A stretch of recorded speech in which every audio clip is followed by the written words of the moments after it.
Quando bactérias ou fungos provocam uma infecção da parede do ouvido, aí se tem o caso de otite. Para falar mais sobre essa doença, estamos recebendo ao vivo o Dr. Nelson Dávila, que faz parte do time do The Cause Day Hospital, esse grande parceiro aqui do Balanço Geral Manhã. Dr. Nelson, obrigada pela participação. Bom dia. Bom dia, Tamires. Bom dia a todos. Lembrando que vocês podem participar pelo Zap do BG e enviar a sua pergunta, a sua dúvida. Você que tem filho, vai para a piscina no período de férias, vai à praia, essa criança muitas vezes passa 1 ou 2 dias reclamando de dor no ouvido e aí você não sabe o que fazer, envie sua pergunta, lembrando de dizer o seu nome, seu sobrenome e a cidade onde você mora. Doutor Nelson, aqui no telão já vai aparecer algumas perguntas e a gente vai acompanhar então essas dúvidas da população. A Luciana Cardoso está ligadinha com a gente em Simão Dias. Alô, população de Simão Dias, bom dia para vocês. Doutor, como saber se estamos com otite? Sintomas como coceira, dor e sensação de ouvido cheio, ouvido pesado, podem significar 2 tipos de otite. Tanto a otite externa, como foi falado, como a otite média, que é uma doença que também está ligada a doenças virais respiratórias e anda muito comum com esse aumento de doenças respiratórias no verão. Então, a população deve ficar em alerta nesse período. Há mais casos, né, de problemas relacionados à otite? Com certeza. Esse verão nós tivemos uma situação atípica, né, em que normalmente no verão, com a exposição à água, piscina, praia e maior calor, há maior incidência da otite externa, mas também tivemos agora, nesse verão, um aumento da incidência de resfriados e gripes, o que é atípico para o verão. Com isso, também trazendo uma maior frequência de otite média, que é uma inflamação um pouquinho mais interna e que está ligada a doenças respiratórias. Então, é aquela evolução do resfriado comum, gripe, para a otite. É diferente daquela exposição da otite externa que acontece com a exposição à piscina, praia, manipulação do ouvido, também causando inflamação na região mais externa. Então, são 2 tipos de otite que estão confluindo para esse verão atual. E aí, a gente está justamente vivenciando, como o doutor Nelson falou, esse surto de gripes. É muito importante que a população esteja atenta a qualquer doença aí relacionada ao comprometimento do ouvido, ao comprometimento da saúde mesmo, de maneira geral, para evitar que as pessoas adoeçam. Vamos então à próxima pergunta, hoje contando com a participação do doutor Nelson Dávila, otorrino. O Rodrigo Silva ligadinho com a gente em Japaratuba, essa população sempre ligadinha aqui no Balanço Geral Manhã. Otite pode ser provocada por entrada de água no ouvido? O que fazer quando essa água permanece no ouvido por mais de 2 dias, doutor? Muito interessante pergunta. A água, quando entra no ouvido, normalmente ela deve sair sem dificuldade. Se há a sensação de que a água permanece, existe algum problema no ouvido. Pode ser algum acúmulo de cera, pode ser já uma inflamação já instalada, descamação da pele que pode estar atrapalhando a saída, ou o próprio inchaço da pele dentro do canal do ouvido, impedindo que essa água saia. Então, é preciso procurar o otorrino, o médico, se possível um otorrino, para realizar o exame da otoscopia, que seria a visualização pelo aparelho apropriado do canal do ouvido e porções mais internas do ouvido. Somente assim pode ser determinado o que está acontecendo. Sem olhar o ouvido, fica muito complicado dar o diagnóstico preciso. Qual o momento que as pessoas devem estar atentas e entender o seguinte: agora é o momento de procurar um otorrino para uma avaliação? Tendo a queixa de sensação de água no ouvido ou de que o ouvido está cheio, já é necessário, ou dor no ouvido, já é necessário realmente procurar um médico. Não se deve esperar, porque essas inflamações elas evoluem muito rápido e causam uma dor muito intensa. A dor da otite é considerada uma das maiores dores do corpo humano, então não se deve esperar. Sentiu então o incômodo, esse incômodo vem se prolongando aí, tem que procurar um otorrino, como bem disse aqui o doutor Nelson. Tem mais perguntas aqui no telão do BG, Marcos dos Santos ligadinho com a gente em Lagarto. Quais são os tipos de otite? Eu comecei falando sobre a otite externa, mas existem 3 tipos de otite, é isso? Isso, o ouvido ele é dividido em otite em porções externa, média e interna. As mais comuns para ter inflamação e infecção é a otite externa e média. A otite externa, como eu falei, é ligada à exposição à piscina, praia, manipulação, uso excessivo de cotonete, hastes de algodão, e a otite média é ligada, ela faz parte da árvore respiratória superior e está ligada a resfriados e gripes ou rinites também. Rinite, sinusite, também pode gerar otites médias. A otite interna ela é muito rara e ela está ligada a meningite, problemas sérios cerebrais, abscesso cerebral, então é muito raro. Então, quando se fala de otite, habitualmente é otite externa e otite média. Olha, a comunidade já começa a interagir, já estou lendo aqui algumas mensagens. A telespectadora Joelma, ela está ligadinha com a gente lá no Tijuquinha. Um bom dia especial para toda a população da comunidade aí do Tijuquinha, que está ligadinha com a gente na cidade de São Cristóvão. E aí Joelma fala assim: bom dia, doutor, bom dia, Tamires. Minha filha fica com o ouvido sujo e sai uma cera muito grossa. O que isso significa? Essa cera mais pastosa, mais consistente e que chama a atenção dessa mãe? Olha, a cera normal, ela tem uma coloração entre a castanhada a mais escura. Quando ela é mais recente, acabou de ser produzida, ela está em formato de óleo, em consistência oleosa, e depois ela vai endurecendo e formando aquelas casquinhas, que vão de acastanhado até a cor preta, a cor escura mesmo. E ela é normalmente eliminada sem nenhuma interferência humana. A gente não precisa usar nada para limpar o ouvido ou para interferir nessa eliminação. Caso essa consistência da cera mude, fique mais clara, mais esbranquiçada ou mais amarelada, pode denotar uma descamação da pele e ser uma evidência de infecção da orelha externa. Então, identificado esse sintoma aí que o senhor narrou para a gente, o que fazer? Tem que procurar o médico, de preferência um otorrino, se possível. Não se deve pingar gotas no ouvido por vontade própria, tá? Tem que ter prescrição médica para isso. Se tiver em casa, não tiver acesso ao médico imediato, usa um remédio para coceira oral, um antihistamínico, usa um analgésico se tiver dor, sempre oral, e só usar gotinhas caso tenha sido prescrito pelo médico. Então, procurar o médico seria o principal. Tem mais participação popular, daqui a pouquinho eu vou ler aqui no WhatsApp. Tem também perguntas aqui no telão do BG. A Cristiana Bispo está ligadinha em Capela. Bom dia aí para toda a população capelense. Refluxo, doutor, pode causar otite? Sim, principalmente em crianças. Então, lactentes, bebês até 2 anos. Eles têm um formato aqui de drenagem das porções mais internas, com a anatomia um pouco mais desfavorável a essa drenagem, e mais favorável à entrada de líquido da garganta e da região atrás do nariz para o ouvido. Então, essa acidez ela pode chegar até porções um pouco mais internas do ouvido e causar inflamação, causando então um quadro de otite. Tem mais perguntas então aqui no telão do BG. Hoje, tirando as dúvidas da população sobre otite, Marília Alencar, ligadinha com a gente em Lagarto. Qual o exame que confirma o diagnóstico da otite, doutor? Seria a otoscopia.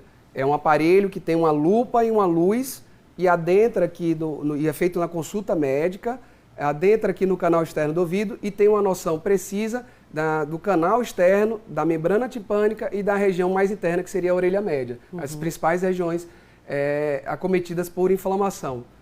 Entendi. As pessoas precisam, então, perceberem, né, essas regiões e entender que essas inflamações acontecem nessas áreas. É muito difícil para mim, por exemplo, se uma pessoa me liga e relata o caso, eu estou com dor, estou com o ouvido cheio, dificilmente eu vou conseguir precisar o diagnóstico sem realizar esse exame da otoscopia, que é feito durante a consulta. Olha, tem uma telespectadora aqui de Itabaiana. Fala só seu nome e sobrenome para mim, para eu poder identificar você no ar, por favor. Ela fala assim: bom dia, minha filha reclama muito de dor no ouvido e ela disse também que há uma coceira frequente no ouvido. Ela percebe a filha dela constantemente coçando os ouvidos. A telespectadora Jaqueline já falou comigo aqui. Jaqueline, obrigada pela audiência. E aí, esses sintomas de coceira e dor no ouvido são sinais da otite? Sim, geralmente a otite externa. A otite externa ela tem uma progressão habitual de coceira, né? Então aquele canal mais externo, então coça, começa a sair algum tipo de secreção ou uma cera com uma coloração diferente, como foi falado, e depois evolui para dor e a diminuição da audição. Qualquer obstrução, inflamação dentro do canal externo ou da orelha média pode atrapalhar a audição, causando até zumbido também. Já na orelha média, a otite média ela é uma evolução habitual do resfriado. Então, a primeira pessoa fica resfriada, depois o ouvido tem a sensação de pesado, ouvido tapado, ouvido cheio, para depois, então, enche de secreção, depois pela pressão e a evolução da inflamação ocasiona a dor. Então, a evolução é diferente. A otite externa normalmente começa com essa coceirinha. Se ela já está, então, sentindo essa coceira e essa dor, já é o momento de procurar um otorrino? Com certeza, com certeza. Então, aí, Jaqueline, já leva sua filha para um otorrino, que ela já está aí com 2 sintomas da otite. Tem uma pergunta aqui interessante. Bom dia, usar cotonete pode provocar algum tipo de problema? Sim ou não? A Lívia Santos, que está ligadinha com a gente aqui na capital. Lívia, o uso do cotonete ele vai ou remover a cera normal ou empurrar a cera já mais ressecada. Então, a retirada da cera ela é ruim porque a cera é produzida pelo nosso corpo como mecanismo de defesa, tem o pH correto, tem substâncias que são bactericidas, tá, e fungicidas. Então, no momento que você remove, expõe seu organismo para isso. Além disso, o cerume ele é produzido no formato de óleo, ele hidrata essa pele. Quando removido, também resseca a pele, provocando até coceira também, mesmo sem infecção, mas pela ausência da cera pode causar coceira. E se já tiver uma cera mais ressecada, empurrar com o cotonete, pode formar como se fosse uma pedra de cera, impedindo então que a água que entre saia e permanecer nessa água dentro do ouvido provoca inflamação externa. Então essa dúvida sobre o cotonete é uma dúvida muito frequente. E aí as pessoas geralmente perguntam, então como é que deve ser essa limpeza do ouvido, já que o cotonete pode ser prejudicial? Olha, não é necessário nenhuma introdução interna, tá, no canal, mas depois do banho a gente aconselha que use ou a ponta da toalha ou um pano de algodão fino. Eu recomendo geralmente fralda de bebê, que seria aquele paninho de algodão fino. Depois do banho, vai e passa no ouvido, que seria só para esteticamente não ficar aparente aquela cera que é eliminada pelo próprio organismo. Então, funcionalmente não teria nenhuma necessidade, mas como a gente vive em sociedade, para não ter aquele incômodo de ter a cera aparecendo, depois do banho vai e passa esse paninho de algodão fino, que é o suficiente para fazer a limpeza externa de modo estético, vamos dizer assim. Em todo caso, se for usar cotonete, se a pessoa já tem o hábito de usar cotonete, esse cotonete não deve ser introduzido no ouvido, só deve ser utilizado nessa região externa mesmo da orelha, né? Sim, no máximo onde você tem um controle ali em frente ao espelho. Então, no contorno aqui do pavilhão auricular e logo aqui embaixo, nessa região que forma como se fosse uma concha aqui embaixo. Mas nada de adentrar o canal. E estamos ensinando os telespectadores a como deve ser essa limpeza. O Wendel Souza está ligadinho com a gente no bairro Suíça, aqui em Aracaju. E ele fala assim, bom dia, Tamires, bom dia, doutor. Qual o intervalo adequado, então, para essa limpeza do nosso ouvido? A cada um dia, a cada 2 dias? Qual o intervalo ideal? Uma vez ao dia, a pessoa pode, depois do banho, escolhe um banho para depois uma rotina, né? Como você faz outras rotinas de higiene. Pode introduzir, então, o pano de algodão fazendo essa limpeza, mas é bem variável de pessoa para pessoa, tá? Assim, não existe uma obrigação dessa limpeza, seria uma questão estética mesmo. Algumas pessoas eliminam um pouco mais e pode ter que fazer isso de forma mais frequente, mas sem adentrar no canal. Entendi. Doutor Nelson, vem um pouquinho mais para cá, para a gente não sair do enquadramento, por gentileza. Tem uma pergunta bem rapidinha aqui que a gente pode responder de forma bem prática. Em relação ao exame para identificar a otite, ele pode ser feito pelo SUS? A população está perguntando. O Ítalo, de Nossa Senhora do Socorro. Sim, qualquer médico pode realizar a otoscopia, tá? Então, o pediatra, por exemplo, ele tem um costume maior de realizar as otoscopias também, além do otorrino, já que nas crianças é também frequente que tenha a incidência de otite. Então, qualquer consulta médica, seja no SUS, seja no particular, seja no convênio, geralmente os profissionais mais habituados seriam o otorrino e os pediatras, mas qualquer médico ele pode ser habilitado, capacitado e treinado para realizar a otoscopia. Olha, a Ana Lúcia está em Nossa Senhora das Dores e ela pergunta assim, o que pode ser quando a gente começa a escutar um zumbido no ouvido? E tem uma outra pergunta em relação ao ouvido estourar de repente, o que pode ser? Tá. Então, primeira pergunta em relação ao zumbido, qualquer coisa que atrapalhe a condução do som até regiões mais internas pode levar a zumbido. Então, a própria perda auditiva verdadeira, ou quando se fala agora de otites, as inflamações no canal auditivo, então a pele do conduto inchando, descamando a pele, produzindo então obstáculo para a condução do som, pode causar zumbido. O ouvido médio, que é logo atrás da membrana tipânica, quando enche de secreção, impedindo então a membrana de vibrar, também causa zumbido, tá? E em relação a outra pergunta, que seria... Uma telespectadora relatou aqui que tem o ouvido estourado. Frequentemente o ouvido dela estoura. E aí o que pode ser? Então, a sensação de estalar, de crepitar, que seria bolinhas estourando, pode ser uma presença de secreção dentro do ouvido e ar. Então, normalmente é cheio de ar e às vezes acaba enchendo de secreção e dá então essa sensação de estourar. Ligado também à disfunção da tuba auditiva, que é o canalzinho que drena essa secreção do ouvido médio para a região atrás do nariz e garganta. Quando esse canal de drenagem está obstruído, pode ter uma diferença de pressão da parte mais interna do ouvido médio, para o ambiente. É o que acontece, por exemplo, quando a gente sobe serra, quando a gente, às vezes, mergulha, quando viaja de avião, que o ouvido ele tapa, destapa. Então, é uma similaridade desse sintoma, a pessoa ter a sensação de estalos no ouvido. Uma última pergunta aqui do telespectador Jailson. Ele está ligadinho com a gente no Conjunto Augusto Franco. O Jailson Lima Soares, aqui em Aracaju, ele pergunta o que fazer quando um besouro entra no ouvido? Por acidente, um besouro entra no ouvido e ele não consegue remover esse inseto. Tem que ser procurado a urgência, né? E se ele ainda está vivo, é uma urgência médica, tá? Assim, tem que ser procurado de forma imediata.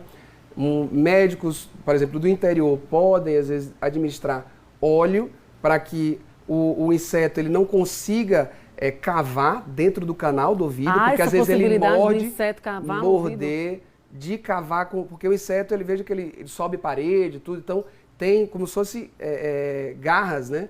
Então, alguns tipos de inseto ele pode realmente cavar a pele, causando uma dor absurda no ouvido da pessoa. Então tem que procurar urgentemente, tem que procurar o médico. Se for um interior mais afastado, use que é a referência do SUS. É aqui na capital, que ele está aqui no Conjunto Augusto Franco. Ele tem que procurar imediatamente, tá? Às vezes, se a pessoa está no interior, o médico da unidade básica de saúde ou da urgência pode, sempre com o médico, administrar gotas de óleo para que o inseto ele não consiga, então, ele fique no meio oleoso e não consiga agarrar na pele, tá? E daí ser removido, né, pelo otorrino no USE, se for o caso de SUS. Olha, então, telespectador Jailson, procura a urgência o mais rápido possível para que realmente esse inseto não possa ficar agindo aí mais profundamente. Quero agradecer ao Dr. Nelson Dávila, agradecer a participação da população. Tem muitas mensagens ainda chegando, mas nosso tempo é curtinho e a gente aproveita para desejar aí um feliz 2022 e agradecer ao The Cause Day Hospital por essa grande parceria aqui no Balanço Geral Amanhã. Eu que agradeço. Bom dia. Bom dia.